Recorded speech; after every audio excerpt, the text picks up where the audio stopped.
How many of you have dressed up for Halloween? How many of you still do? As you can see, I still dress up for Halloween every year and hope that my enthusiasm for Halloween continues for the rest of my life. How much do I like Halloween, you may ask yourself? I like it so much that 4 years ago my parents got a Chihuahua Poodle mix named Charlie, and I'm so lucky he can't speak and that he doesn't mind being dressed up each year, because I dress him up every year. I've dressed him up as a pumpkin, a golfer, a devil angel, and this year he's going to be the cutest little pirate anyone's ever seen. If you haven't figured it out yet, my speech is going to be on Halloween, the history, the origin. I'm going to tell you a little about the history of Halloween, like the meaning of trick-or-treat. Why do we wear the costumes that we wear? How did pumpkins become part of Halloween? What about bats? Why are black and orange designated as Halloween colors? Now, a little background information on my favorite holiday, Halloween, as you can see. Halloween has its origin in the ancient Celtic festival known as Samhain. In the Gaelic culture of the Celts, the festival celebrated the end of the harvest season. This was the time when they would stock on supplies and prepare for winter.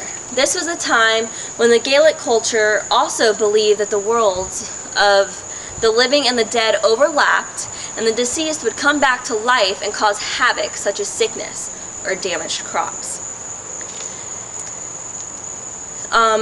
Designated as one of the world's oldest celebrations, being questioned to have been found to possibly even have been celebrated in Roman times, with historians agreeing that it originated in the great old Ireland.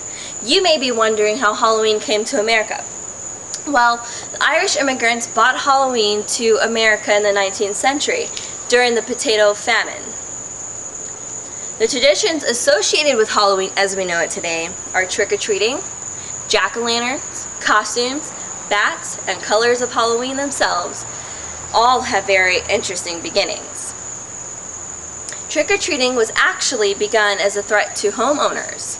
If treats were not given to children, then tricks or pranks would be played on the homeowner's property. Treats have evolved as well, going from pastries and cookies to apples or other fruits up to today's society. In our current society, where if you find yourself living in a neighborhood full of children of trick-or-treating age, it's expected that they receive candy. Trick-or-treating was first notably documented in 1910 in upstate New York, and later really took off as a children's holiday in the 1920s. This quickly spread throughout America in 1930s, with it stalling out between 1942 and 1947 due to World War II, and the sugar shortage.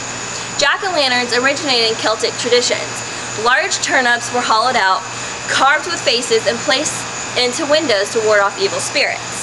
As the tradition came to America, turnips were replaced with pumpkins, as they were more available, larger, cuter, and easier to carve.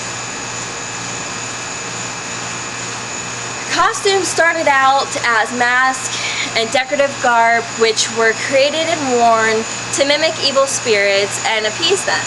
In the last 60 years, costumes have evolved to represent the more commercialized society that we live in by portraying horror movie characters or popular Hollywood stars such as Michael Myers in Halloween.